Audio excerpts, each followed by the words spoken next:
Bienvenidas y bienvenidos a otra trama. ¿Cómo les va? ¿Cómo están ustedes? Vivimos un tiempo difícil, un tiempo de crisis. Ahora, claro, en la Argentina de las últimas décadas, la crisis ha sido siempre, casi te diría, el alma de cada periodo. 40 años de democracia es algo muy importante, fundamental. Quienes vivimos la dictadura sabemos de qué hablamos. Tenemos muy claro que defender la democracia es algo que se hace todos los días. Ahora bien, los negacionistas, aquellos que lamentablemente hoy hacen oír su voz diciendo las barbaridades que dicen, porque ¿cuál es la primera barbaridad? El negacionismo. Negar la historia. Y ya sabemos que negar la historia es el principio de la repetición. Y también sabemos que la repetición es lo siniestro, es lo que vuelve, es lo que no cambia, es lo que está ahí quieto. Repetición. Ahora, cuando uno piensa en la literatura argentina, desde El Matadero de Esteban Echeverría, lo que ve es un grado de violencia muy potente. Ahora bien, para comprender una época es imprescindible sumergirse en ella, sumergirse en los contextos de esa época. Un sábado de junio de 1971, esa cárcel, o como quieras llamarle, que estaba ubicada, está el edificio que estaba ubicada a metros de Plaza Orrego, fue el lugar de donde se fugaron en una operación de la que participó Montoneros, FARC, FAP, o sea, distintas organizaciones armadas, 4 creo, si no me equivoco, de la fuga de 4 mujeres, una de ellas muy importante porque fue la primera guerrillera que tuvo la Argentina en el año 1968. Cuando ocurre ese momento que uno hoy lo mira desde afuera leyendo el excelente libro Operación Capelletti de Fernanda Arendt y Patricia Somoza, cuando uno lee el libro, toda una época viene, y esa época viene para que uno pueda comprenderla y entender el presente mirando ese pasado que está vivo. Yo iba a decir una novela, pero no, es un ensayo, pero también escrito, que se convierte en una novela. Y cuando uno lee ese libro dice, bueno, pero esto era así. La Argentina había vivido hace muy poco los movimientos más fuertes en Córdoba, de rebelión, de insurrección. Porque, claro, cuando gobiernan militares, la insurrección, la revuelta, el conflicto, la huelga, eso es lo común. Y es más, la rebelión es lo que corresponde. Sí, porque nadie tiene derecho a ocupar el lugar que tiene que ocupar la democracia. Ahora bien, más tarde, mucho más tarde, hay otros modos de violencia brutal en la Argentina, pero brutal. ¿Cuáles? O sea, uno piensa, después de la dictadura, después de tanta muerte, después de la tortura, después de robar bebés, ¿qué más puede ocurrir? Y ahí aparece una novela, Presa Suelta, de Romina Duval. ¿Por qué digo presa suelta? ¿Qué significa presa suelta? Significa que, lamentablemente, han sido tantos los torturadores, tantos los que participaron del infierno de la dictadura, que es posible encontrarse por la calle con uno de ellos o compartir, como ocurre en la novela también excelente de Romina Duval, compartir un edificio, un lugar con alguien que precisamente se ocupaba de hacer nacer bebés que después eran robados. Bueno, y aquí viene lo individual, a través de un amigo, de alguien que quiero y valoro, que es Luis Guzmán, y un clásico de nuestra literatura, sin ninguna duda, que es Villa. Villa nunca toma una decisión, y cuando la toma es terrible. Es decir, siempre está acompañando lo que él cree que es acompañar un trabajo. Villa es una gran novela. Yo diría, seguro que Luis Guzmán no está de acuerdo conmigo, pero yo diría que es una novela sartreana, porque Villa tiene un proyecto que es sobrevivir de cualquier manera.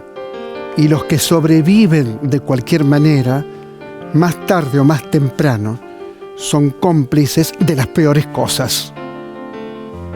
De esto se trata hoy otra trama, de las crisis. Las crisis. ¿Y cómo? Siempre y a pesar de todo, yo creo, se impone algo de vida, algo de esperanza que vuelve a poner algunas cosas en su lugar. Crisis, cambio, transformación. Así comienza otra trama.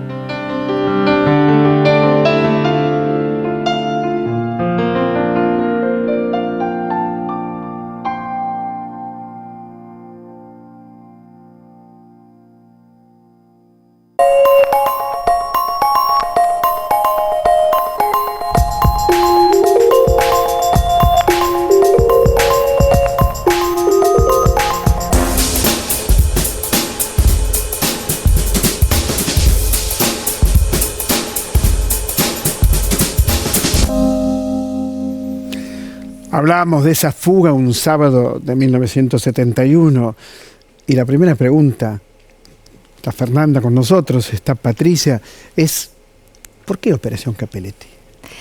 En general, las operaciones siempre recibían un nombre, ¿no? Un nombre de fantasía, diríamos, pero no te puedo contestar esa pregunta. Claro. Nadie nos la pudo contestar. Claro. En rigor de verdad, no sabemos por qué, pero se la conocía así, de manera que como título nos pareció que podía ser muy atractivo. Era una forma, como cualquier otra operación, de hablar de ella sin decir nada, ¿no? Uh-huh. O sea, vamos a hablar de los Capelletti si estamos hablando de otra cosa, claramente, ¿no? Tiene un ritmo de novela, yo lo decía al principio, como uno lo lee como una novela, muy apasionadamente. ¿Este fue un objetivo, Patricia? Sí, o sea, nosotros quisimos contar un hecho real como si fuera una novela, digamos, con el ritmo que puede tener o con los recursos que tiene cualquier relato de ficción. Queríamos que fuera un relato atrapante, que pudieras entrar en los personajes, en su conciencia, en qué les pasaba, y la manera era eso. Y lo es. ¿Por qué eligieron este tema? Porque las dos tenemos una historia personal vinculada a esa fuga. En el caso mío, mi mamá en esos años trabajaba como médica en el penal de San Telmo, en la cárcel de mujeres de San Telmo. Entonces es la médica que está en la novela. No, es una compañera de ella. Mi mamá llegó justo cuando terminó la fuga, entró y trajo después todos esos relatos a mi casa y estábamos en mi casa muy asustados con mis hermanos porque estábamos viendo televisión y aparecieron las últimas noticias y los zócalos avisando. Pero eso yo lo leí en la novela, será otra, pero yo lo leí, está escrito eso. Está, sí. Estás. ¿Y vos por qué? Y en el caso mío, mi papá era abogado, era amigo de uno de los implicados en la fuga. Se supuso que él había tenido cierta complicidad, fue detenido. Y como en el caso de Patricia, se habló muchísimo en casa de esa fuga. Yo era muy chica en ese entonces y tengo muy presente esos relatos. Y de hecho en casa se guardaron periódicos de la época. O sea, son historias que que nos atravesaron durante todos estos años, hasta que alguna vez nos encontramos con Patricia casualmente en un taller de escritura en el que ella coordinaba y yo era estudiante, un taller de escritura de posgrado en la Facultad de Filosofía y Letras de la UBA. Y bueno, yo escribí un texto en el que relataba desde la mirada de una niña cómo ingresaban a nuestra casa 2 o 3 personas a Claro. revolver, buscar un arma, etcétera. Y hablé de la fuga en ese Claro. texto. Y ahí Patricia se da cuenta de que las dos compartimos. De que estaban ahí. ¿Qué pasó ese día de junio de 1971? En el penal, ¿Qué pasó? 4 organizaciones armadas planifican una fuga. La capitaneó FAP, las Fuerzas Armadas Peronistas, pero pide la colaboración a Fuerzas Armadas de Liberación, a Fuerzas Armadas Revolucionarias, FAL, y a Montoneros.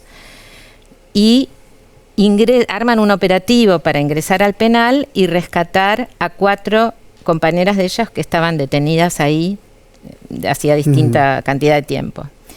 Entra el verdadero abogado de una de ellas para encontrarse con la detenida cuyo caso llevaba, otro supuesto abogado que entra con documentación falsa. Los dos entran a encontrarse con una de las detenidas a la parte estrictamente del penal y simultáneamente entran un hombre y una mujer haciéndose pasar por uno. Había engatusado, por así decirlo, a un guardia que estaba necesitado de dinero y se presentó como prestamista, y entonces le solicita ver al jefe y dice que le va a presentar una mujer, y entonces entran 2 al penal y 2 a la sala de guardias. Hasta ahí está bien, pues si no la contamos toda, pero está muy bien. Yo te lo pedí para ubicar a quien está mirando en televisión que sepa de qué estamos hablando, ¿no es cierto? Claro. Que tenga claro. Ahora, todo esto termina con una lluvia de balas, ¿no es cierto? Es decir, algo fracasa allí. Sí. ¿Qué pasa? Fracasa porque cuando quieren salir, no nos tenemos que olvidar de que esa cárcel es del siglo XVIII. Hay puertas cancel de gruesa madera, de manera que cuando quisieron salir, La monja había tiró la una llave. monja que tenía las llaves, la tiró, y entonces, bueno, una serie de forcejeos, un par de granadas, hasta que después con un envión y un golpe seco de hombro salen, y en esa escapatoria ya la guardia ya estaba alertada. Entonces por eso la balacera adentro y balacera afuera, ¿no? Porque había grupos de apoyo. Que termina con una persecución y también con un de muerto, ¿no es película, cierto? un poco, y sí. Pensaba, ¿por qué eligieron este tema para hablar del presente? Ya me contaron la motivación personal, ¿no es cierto? Pero la pregunta es, ¿qué sienten ustedes que nos dice este libro hoy? ¿Qué nos dice? A mí me gustó mucho.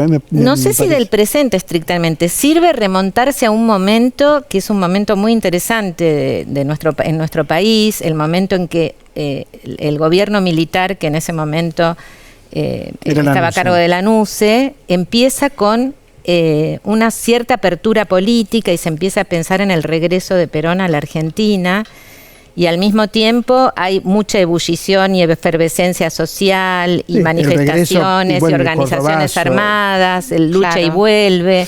Entonces es un momento y a su vez de mucha inflación, ¿no? Es una historia repetida en la Argentina. Pero vos fíjate, todo eso lo ganó el pueblo en la calle. Es decir, no es que la NUCE decía, bueno, ahora me toca ser bueno. No, para nada. Ningún dictador es bueno, por definición. Lo que ocurre es que hay una presión social, económica, tan potente que abre un camino.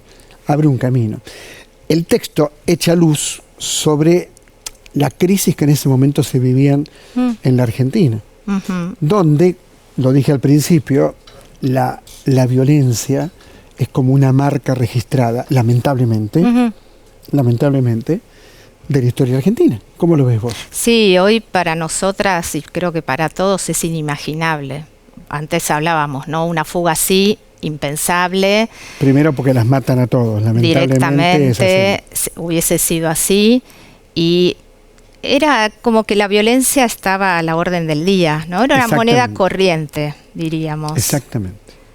Fíjate que del 71 viene el 73 y enseguida, después de la muerte de Perón, ya los genocidas se afilan los dientes, ¿no? Y cambian de nuevo toda la posibilidad democrática, ¿no? que se estaba tejiendo en ese momento. Pero algo que me parece importante reivindicar, de alguna manera reivindicarlo. Reivindicarlo en el sentido de ubicarnos en la época, siempre de ubicarnos en la época, de que esa cárcel funcionaba de otra manera. No tiene nada que ver lo que ustedes cuentan en el libro con las cárceles que se instalaron posteriormente. Ustedes cuentan en el libro que incluso cuando cumplía años la hija de una detenida, se le hacía la fiestita de cumpleaños. Es decir, hay rasgos humanos que el sistema carcelario perdió, que ha ido perdiendo. Sí. ¿Cómo lo ves? Y sí, es así. Bueno, yo conocí de chica esa cárcel porque mi mamá trabajaba ahí, así que iba con frecuencia, pero en principio una cosa que te diría es que dentro del penal no había personal armado. Los guardias armados, los penitenciarios armados estaban fuera del penal en una salita de guardias. Eso es una diferencia. No sé, lo que yo te digo recuerdo, ¿no? Y mismo las detenidas, las que se fugaron en ese momento, con las que nosotros pudimos hablar, las dos que están vivas, hablan de ese penal como una especie de colegio de monjas. Colegio de monjas, bueno, ¿no? Parece eso. Claro, había actividades ¿Quiénes son las físicas. dos que están vivas? Ana María Solari y Ana María Papiol. ¿Y hablaron con ustedes? Sí, hablamos con las dos, sí. De distintas maneras, porque primero que fue en tiempos de pandemia, la investigación que hicimos.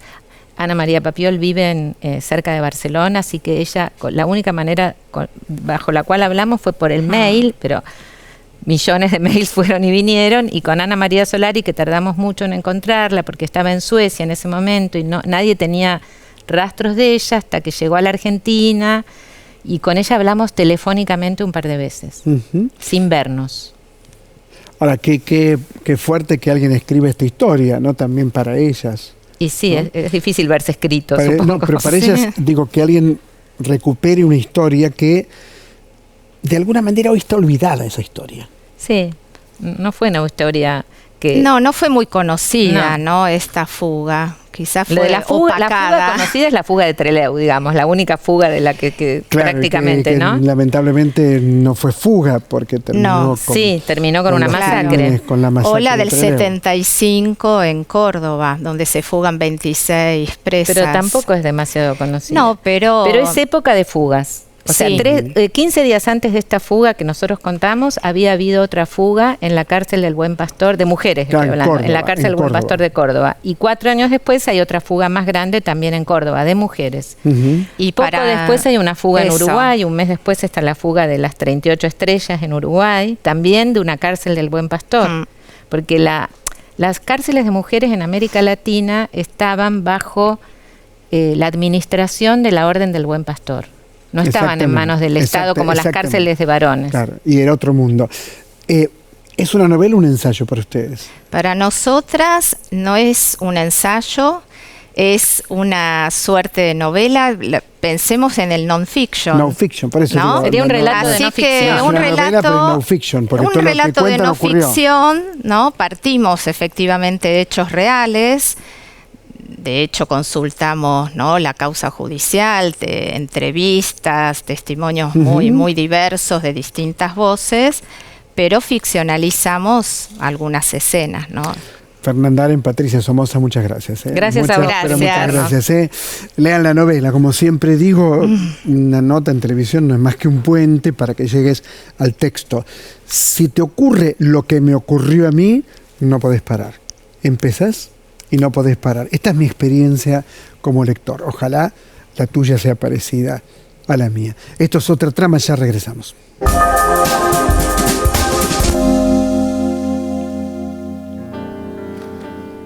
Vieron que me acompaña siempre una pianista.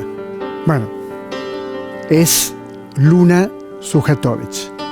Que podés podés mañana sábado a las 7 de la tarde en Libertador 999. Imposible equivocarse, puedes escucharla en Camping, en vivo y en directo. Acordate entonces, Camping, Libertador 999, Luna Sujatovich. Pensaba en Javier Cercas. Hace mucho tiempo, cuando leí Anatomía de un instante, quedé prendado de la literatura de Cercas. Ahora me encuentro con un volumen de muchas páginas donde está todo su trabajo, como ensayista, como columnista. El título del libro es No callar. Y yo creo que es un momento ideal para leer este libro y sobre todo para no callar. Son columnas, hay ensayos también, retratos de escritores. Ama a Jorge Luis Borges como creo que todos los argentinos, porque leer a Borges es siempre un antes y un después. Pero no callar. Él habla de política, columnas extraídas del diario El País. Este es un momento de no callar. Por ejemplo, de destruir en lo posible todos los argumentos que la ultraderecha y la derecha proponen en estos días para la Argentina. Digo, de construirlos. Digo, pensar qué significa un país con menos derechos. ¿Qué significa un país contra el feminismo? Mejor dicho, un Estado contra el feminismo. Un Estado contra los derechos de los trabajadores. Un Estado que no piense ni por casualidad en la redistribución de la riqueza. Un Estado que no sienta que los ricos tienen que pagar más impuestos y los pobres menos. No, no. Más bien pensarlo al revés. Que los pobres sean los que más pagan y los ricos los que menos pagan. Estas son las ideas hoy de la derecha vernácula. Y cuando digo no callar, me parece tan importante que nadie se calle. Porque bueno, si viene la noche, por lo menos que venga la noche y vos la conozcas y sepas por qué viene la noche y qué significa eso. Así de simple. Javier Cercas, No callar, un libro para mí verdaderamente fantástico. Cambio de tema y me voy a encontrar también con un texto que a mí me gustó muchísimo, que por momentos te daba como escalofríos. Y voy a pronunciar bien su nombre, prometo que lo voy a pronunciar bien, porque es Romina Doval. ¿Cómo va, Romina? No Duval. ¿Por qué permitís que alguien diga Duval si es Doval? Es como que a mí me llaman todo el tiempo Horacio Quiroga, todo el tiempo. No está mal. Si yo tuviera la mitad del talento, la mitad de Horacio Quiroga, ¿te imaginas? Otro hubiera sido mi destino, ¿cierto? Pensaba en Presa Suelta, ¿no? Y en esto de la crisis argentina, que aunque pertenezca a otra época, siempre aparece como presente, ¿no? Y aquí hay un médico que participó del genocidio y que está allí, viviendo tranquilamente en un lugar. ¿Cómo surge Presa Suelta? ¿Qué cuenta Presa Suelta? Contanos. Bueno, en realidad no quise abordar el tema de la dictadura, los robos de bebés. Como lo muestra la tapa, originariamente yo quería contar una historia donde estuviera un gato, en la trama estuviera metido un gato, y que el pasado de algunos de los personajes influyera mucho en el presente. Y me invadía la idea de un médico que colaboró y trataba de sacarme, porque realmente era un tema muy, muy denso para meterme, y no lo pude evitar. Es como que se instalaba. Traté de pensar cosas tremendas que fueran equivalentes a esta, porque necesitaba algo ominoso, ¿no? Y la verdad que en un momento dije, no hay nada peor que robarle el hijo a una mujer, ¿no? Y bueno, yo creo que también no lo pude, digamos, espantar al tema porque de alguna manera me convoca. Es decir, yo no viví la dictadura, pero pertenezco a la generación de los hijos de la dictadura. Y me acuerdo que, no sé, cuando era chica, mi papá ponía la televisión y escuchábamos los testimonios de la CONADEP. Y yo tenía 10 años y pasó esto hace unos años, es decir, mi papá podría haber desaparecido, es decir, realmente a mí creo que me movió mucho eso. Fíjate que vos decís no quería escribir un texto sobre estrictamente el tema, bueno, pero hay un fuera de campo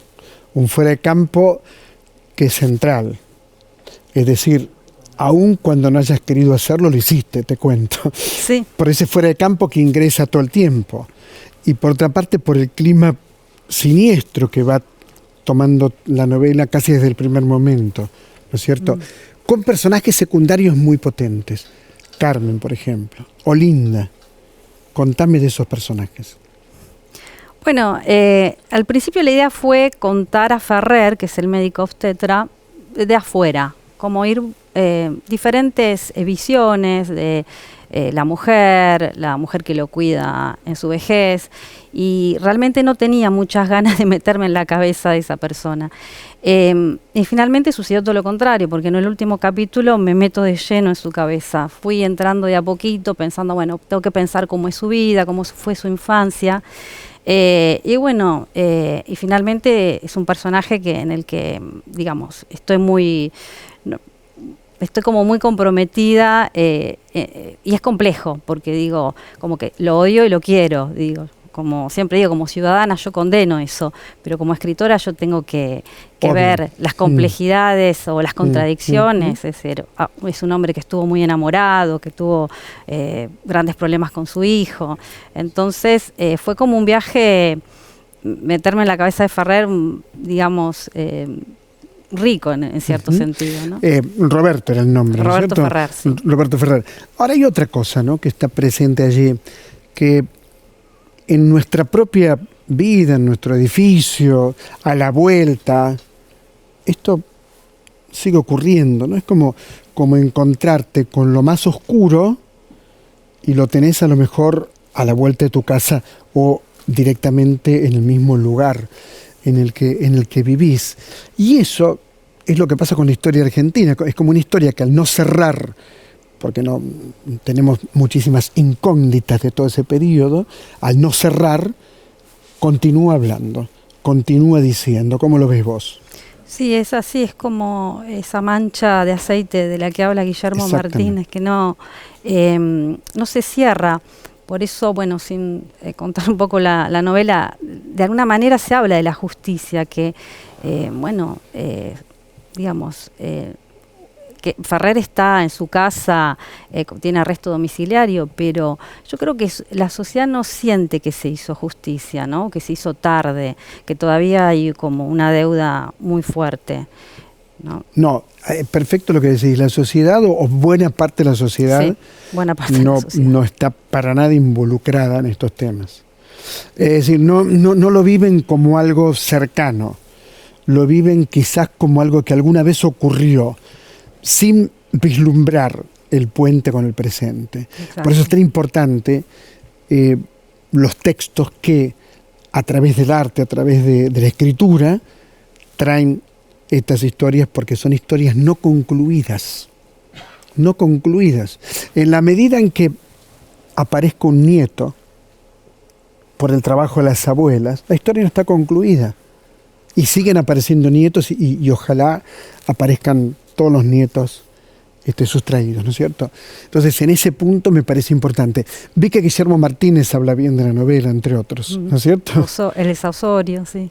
Elsa Osorio también, que ha escrito sobre temas similares, ¿no es cierto? Y pensaba en si vos te sentís parte de algunos de estos escritores, por ejemplo, si te sentís parte de un colectivo que no le da la espalda a la historia.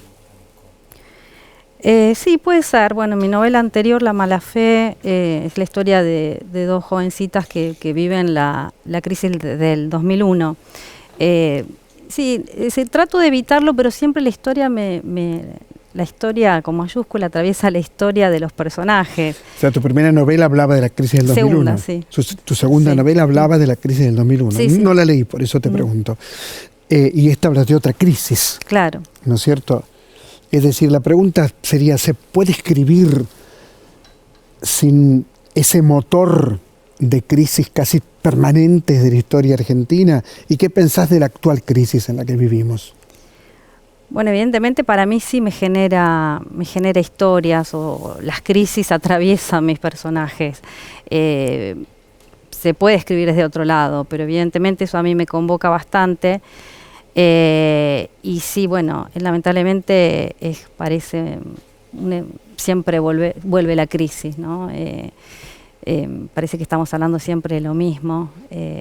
Bueno, hoy en día trato de leerlo como una tragicomedia. Es decir, la gente de hecho me decía, no sé si reír o llorar, es decir, porque, bueno. ¿Y cómo ves el momento contemporáneo? Eso, Caótico. sí, como una tragicomedia, es eso que estoy diciendo, la crisis de ahora, ¿no? La crisis, lo que ha pasado recientemente. Sos muy generosa, tragicomedia puede derivar para un lado o para el otro, ¿no? Por eso estamos en esa instancia. Uno de los dos lugares. Sí, sí. ¿Cómo trabajaste la prosa del texto? Mucho la trabajé, digamos, mucha corrección, mucha prueba y error. Y cuando tuve un borrador, bueno, lo que hago es mandarlo a amigos escritores que confío mucho y que me dicen esto y vuelvo a corregir. ¿A Guillermo? No, a Alejandra Laurencich, Inés Garland, Marcelo Caruso. Tengo buenos amigos escritores. Y además buenos escritores. Claro, Inés sí. Garland es muy buena escritora, Sí, Caruso también. ¿A quién nombraste? Alejandra Laurencich. Alejandra Laurencich. Entre otros. Así que escribe mucho historias de pareja. Leí una que era terrible. Sí. Una pareja que se llevaba pésimo, pero que era difícil que se desprendiera, sí. ¿No es cierto? Sí. Presa suelta, Romina Doval. Decí Doval, ¿eh? Doval. Muchas gracias, ¿eh? No, gracias a vos. Pero muchas gracias, ¿eh? Por supuesto, como suelo decir, encontrate con el texto. Acordate, Presa suelta, de Romina Doval. Hay que leerlos. A los textos hay que leerlos. No basta con una entrevista. Tenés que chocar con tu propio cuerpo con el material. Está Luis Guzmán en el piso. Ya venimos. Esto es Otra Trama.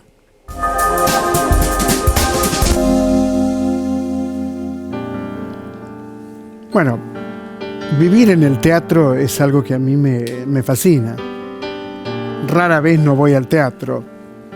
Algunas veces me va muy bien, otras más o menos y otras pésimo. Cuando me va pésimo no digo nada, me callo. Porque después de tanta hacer crítica teatral pensé que la crítica no cumple una función, dado que un elenco estuvo un año ensayando y viene un señor o señora y en 3 minutos de televisión te tira bajo el espectáculo. ¿Qué sentido tiene? Ninguno. Ahora bien, vi El Intermediario y me interesó mucho. A Walter Jacob lo conozco desde hace años porque es alguien que trabaja muchísimo. La obra es de Julia Catalá, Walter Jacob, que también es el director, y Marcelo Mariño, y actúan Catalá, Mariño y Rafael Solano. Todo esto en un teatro que a mí me gusta, que es un teatro que está en la calle Humahuaca al 3700, si no me equivoco, a metros de Medrano, Espacio Itaca, más claramente. Ahora bien, ¿cómo lograr que el realismo se convierta o ingrese en una zona extraña, muy extraña? Porque la obra parte de una manera muy convencional, casi televisiva. Alguien viene muy feliz porque supone que va a vender muchos libros de algo que editó sin haberlo leído. Bueno, pero este es el puntapié inicial de algo que va lenta pero progresivamente a enrarecerse. Cuando digo enrarecerse, digo que hay un vecino y digo que estos 2 hermanos que viven juntos, uno de ellos, el personaje masculino, lentamente nos va a mostrar una faceta que no esperábamos. Y el teatro siempre debe ser el territorio de lo inesperado. Y va a haber plantas, muchas plantas. Entonces, las plantas, ¿qué lugar ocupan? Si estamos hablando de puro realismo, ¿qué lugar ocupan? Bueno, esto lo tenés que descubrir yendo a ver El Intermediario, con muy buenas actuaciones y una propuesta dramática, insisto, que al principio te parece plana y comienza a crecer, a crecer, a crecer, y ya no te parece nada plana. Más bien te parece el avance de lo desconocido, el avance de aquello que quizás sabemos que está, pero todavía no nos encontramos cuerpo a cuerpo con esa otredad. Cambio de tema y me voy a un espectáculo extraordinario. Teatro Metropolitan Surá, mira dónde, ¿no es cierto?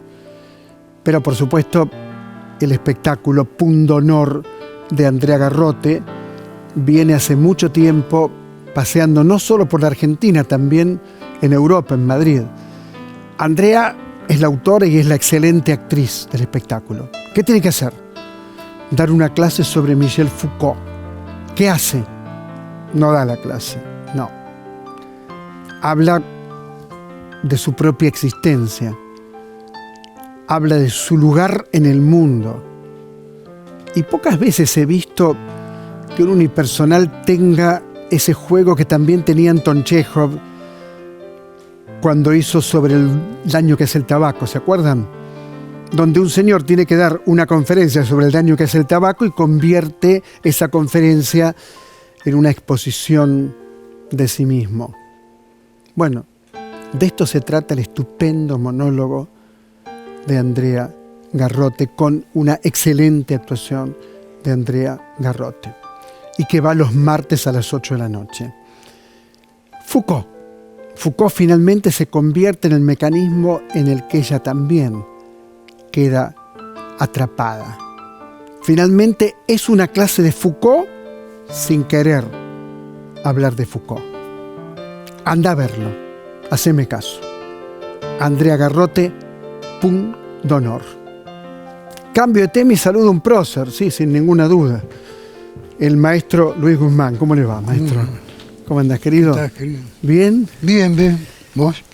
¿Qué clásico de la literatura argentina es Villa? Has escrito novelas maravillosas, ensayos increíbles, pero Villa es un clásico como personaje. No sé si es de Luis Guzmán ya Villa, pero anda solo. Anda solo. Eso, anda solo. Anda solo y sí, se publicó en 1995, pero quizás por los tiempos que vivimos, vos sabés que cuando Fisherman hizo Los días de junio, la continuista parece que se equivocó, pero no se equivocó, dijo una verdad, porque el libro que secuestraban en 1984, que es la película de Fisherman, secuestran la edición nueva. O sea que yo me dije, no es un error, es una verdad que se va a seguir repitiendo si no estamos como atentos, ¿no es cierto? Claro. Entonces no era un error, es que son esos libros que pueden seguir pasando, ¿no es cierto? Entonces son tiempos que me parece que en tanto, ya que hablamos de Villa, ¿no es cierto?, que la memoria, digamos, la memoria es un acto performativo, no hay fecha de la democracia, es un performativo, son esos verbos que en el mismo momento en que se enuncian, la palabra y el acto van juntos. Yo juro, es un performativo. Claro.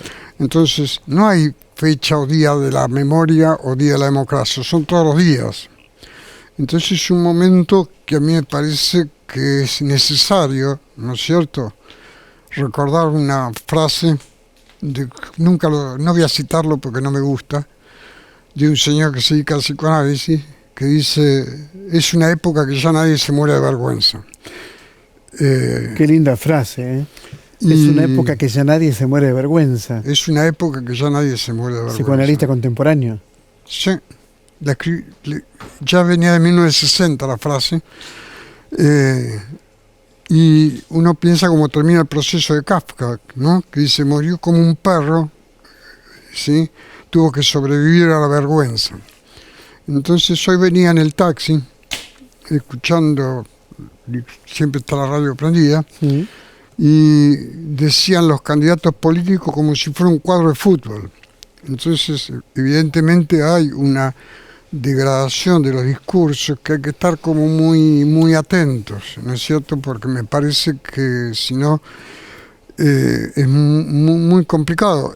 Yo después de esa experiencia que te contaba, en 1995 escribí Villa, en el 2000, no me acuerdo, 2001, escribí Ni muerto has perdido tu nombre. Claro. Ni muerto has perdido tu nombre es una frase de la Odisea, ¿no es cierto?, que todo ciudadano tenía derecho en su tumba a que figurara su nombre, la fecha de nacimiento y dónde había muerto.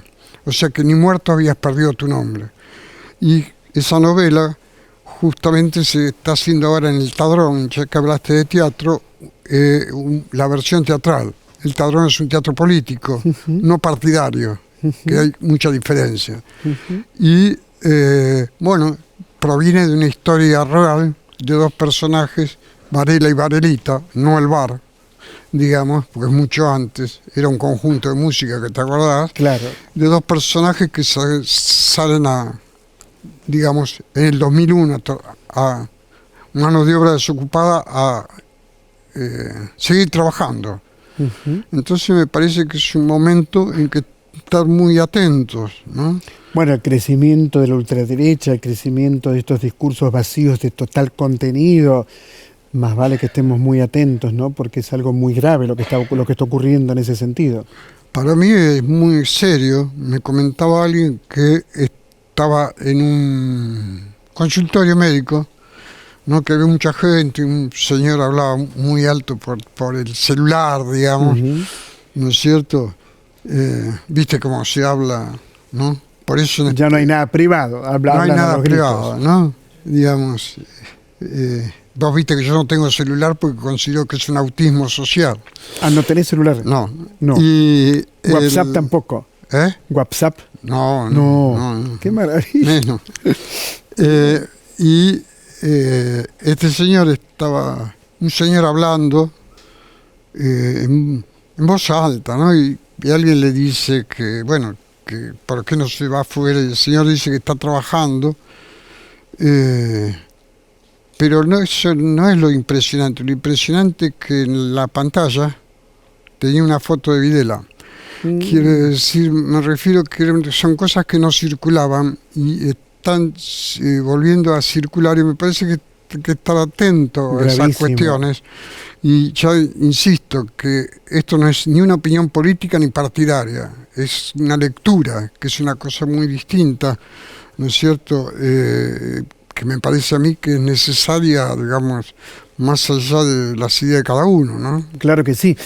Villa siempre quiere quedar acomodado, Sí, Villa es digamos, me parece a mí que es como un burócrata. Un burócrata, ¿no? Él está trabajando. Siempre está trabajando y siempre permanece, digamos, en esa burocracia que también tenía toda la cuestión del proceso, ¿no es cierto? Y me parece que es un personaje más anónimo. Es la primera novela que me parece que se cuenta desde el punto de vista del narrador, donde el narrador no es una víctima, digamos, y digamos tampoco es una literatura que desde la primera página ya está el mensaje, sino que se va construyendo ese personaje, ¿no? Porque yo siempre estoy muy atento a lo que decía Nabokov, ¿no? El demonio del mensaje, ¿no? El veneno del mensaje, para que no sea un mensaje de entrada y no haya una moraleja, sino que haya una algo que historia, que fluye y que no tome partido, digamos, porque me parece que la literatura tiene que tener esa libertad. Sí, digamos, tanto, digamos, Ni muerto has perdido tu nombre es una historia verdadera. ¿Esa cuándo la podemos ver en teatro? Está en el Teatrón los sábados, sí, creo que los viernes 21 y 30, y sí, hasta ahora ¿Vos sabés que Se llenó todo siempre. Me mandaste un libro maravilloso donde está Villa. Mira, está en la página 37 con un cuadro hermoso, una pintura hermosa de Noemí Spadaro. Muy buena. Lo dije bien. Noemí Spadaro. Ahí está. Fascinante. Fascinante el personaje, la pintura y la idea del libro, Imborrables, donde están todos. Está desde Piglia hasta Puig, pasando por Alejandra de Sábato, siguiendo por Emma Suns, ¿no? Hay tanto. Es rarísimo este libro, Imborrables.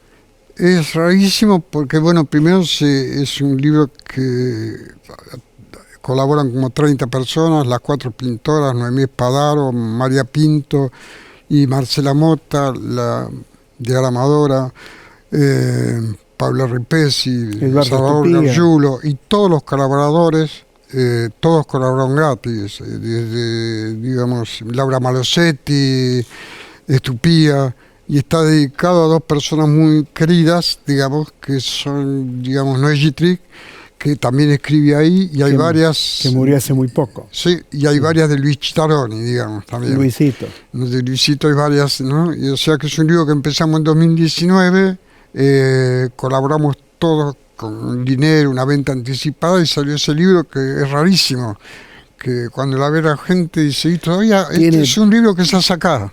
Sí, es un libro objeto, tiene temas, tiene figuras, tiene personajes, es totalmente distinto. Y allí está Villa, Villa como personaje está Villa, ¿no? Como está Emma Suns. Bueno, empieza justamente con Emma Suns, porque como es el del Río de la Plata, empieza con Emma Suns de Borges y termina con, digamos, con Feliberto Hernández, ¿no? Porque era del Río de la Plata, de las ambas orillas, ¿no es cierto? Y para mí es un libro realmente extraordinario porque las pinturas, los textos pequeños, las introducciones, ¿no? Los niños en la literatura, los detectives en la literatura argentina. Imborrables. Imborrables, ¿no? Imborrables. No entiendo cómo haces para trabajar tanto, porque además trabajas como psicoanalista, además.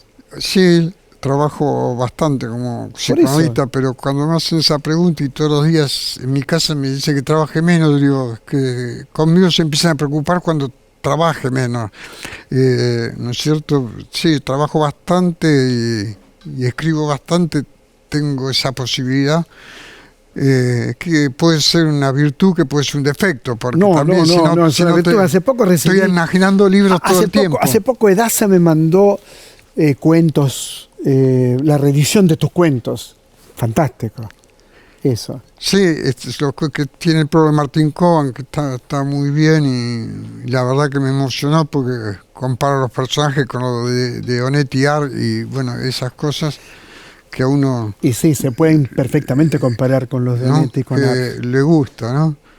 Pero, viste, Freud tiene una frase que es extraordinaria. Bivanger le escribe una carta y lo empieza a halagar, ¿no? Entonces Freud le dice, bueno, usted sabe que el humano, más o menos así, en materia de halagos no tiene límites en recibirlos. Por lo tanto, no le creo nada, le dijo a Bivanger. No tiene límites en recibirlos, por lo tanto sí, no le creo nada. La lisonja, ¿quién no cae ante eso? Entonces, digamos, le responde así.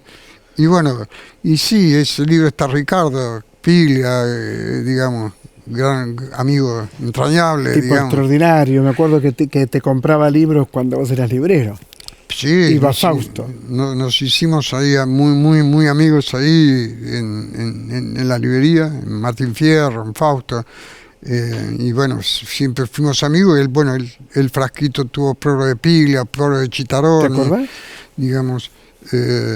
Y bueno, la literatura me ha deparado al principio más enemigos y después amigos, y tengo la suerte de haber estado quizás en 2 revistas muy importantes, Literal con Germán García y Osvaldo Lamborghini, y después en Sitio con Jorge Gink, Eduardo Brunner, Ramón Alcalde, ¿no es cierto? Nada menos, ¿no es cierto? Sí, digamos, tuvimos... ¿Y cómo vivís estos tiempos tan insólitos políticamente? Bueno, los vivo de una manera en que, como te decía antes, me parece que muy atento a no dar opiniones políticas, digamos, sino conservar, digamos, la seriedad del discurso que debe tener, ¿no es cierto?, los momentos que se están viviendo, y que, bueno, quizás la frase de Marx del 18 primario, ¿no? La historia primero es tragedia y en segundo tiempo falso. se remite como parodia. También, ¿no es cierto?, este programa que escuchaba hoy por la radio, que era como la formación de un equipo de fútbol, pero está todo tan raro que yo veía... me gusta mucho Messi, fuimos a verlo con mi hija varias veces a Barcelona, pero ahora cuando lo veía jugar ahí en Dallas, digo, ¿pero qué estoy viendo? ¿Una película de David Lynch? ¿O estoy viendo un partido de fútbol? Claro, a mí me pasó ¿Sí? lo mismo. A mí me pasa exactamente lo mismo. Entonces cuando comentás eso te dice, bueno, no, Te pega, hay te que estar pega. tranquilo, pero me sorprendió mucho porque yo, viste, esperaba ver ahí en ese paisaje una película de David Lynch, pero bueno, pero el mundo... Y te digo algo que no debería decirlo, ¿no? Pero Maradona no hubiera ido a jugar a Miami. Bueno, Maradona no es hubiera ido. con las nuevas generaciones. No, por decir esto, una discusión, allá se está riendo. Por decir esto, se te sonríe, puede mira cómo pasar sonríe. cualquier cosa, los La discusión muchachos, esa la claro. tengo con mi hija, que sí. Claro. Sí, bueno, pero viste que este país es tan duro que, ¿no? A Diego lo tiraron adentro de un camión celular, ¿te acordás cuando lo metieron preso, ¿no? Adentro de un camión celular y esposado, ¿no? Pero llegó le dijeron si quería llevar el cajón de Fidel Castro. Bueno, digo, pero no es porque son tiempos... Son tiempos distintos. distintos, ¿no? Yo cuando estuve en Nápoles la primera vez, digamos, no me quiso cobrar el señor. Por ser argentino. Porque era argentino. Entonces me dijo, Diego, digo, es el cielo y el infierno. Y bueno, sí, es así, los tiempos cambian, pero yo no, como dice Humberto Eco, ni apocalíptico ni integrado, digamos, ¿no? Ninguno de los dos. No, sino poder, digamos, tener la posibilidad de que en un programa como este, poder hablar, digamos, pensando y argumentando, ¿no es cierto? Porque me parece que son tiempos como muy complicados, Sí. no solamente acá. Digamos. Pero lo que vos hacés, escribir, pensar, trabajar ayudando a los humanos, es muy importante. Es muy importante, o sea, uno le da un contexto de vida mucho mejor, ¿no? Y a mí me parece que el psicoanálisis, digamos, ¿no? Donde es de una singularidad absoluta, porque no es que uno sepa más que el paciente, uno leyó, estudió, pero es un discurso, un relato que se va construyendo en esa interlocución. Y no hay propiedad privada del lenguaje. Alguien asocia y el otro escucha. Si yo supiera más que el paciente, y como dicen algunas personas, hay que estar dentro de la cabeza del paciente o saber lo que le va a pasar, sería un adivino, no un psicoanalista. Entonces eso se va construyendo a medida que se va construyendo, ¿no? Por eso hay asociación libre, hay lapsus, hay fallidos. ¿No es cierto? Maestro, muchas gracias. No, muchísimas gracias. Gracias. Muchas gracias a vos y muchas gracias por este programa. Muchas gracias. Luis Guzmán, un gran escritor, un gran intelectual. Hay que leerlo, hay que ir al teatro a ver la obra que nos recomienda, hay que pensar el mundo y siempre gente como Luis nos ayudan a pensarlo. Nos reencontramos en 7 días, por supuesto, en la televisión pública. Muchas gracias.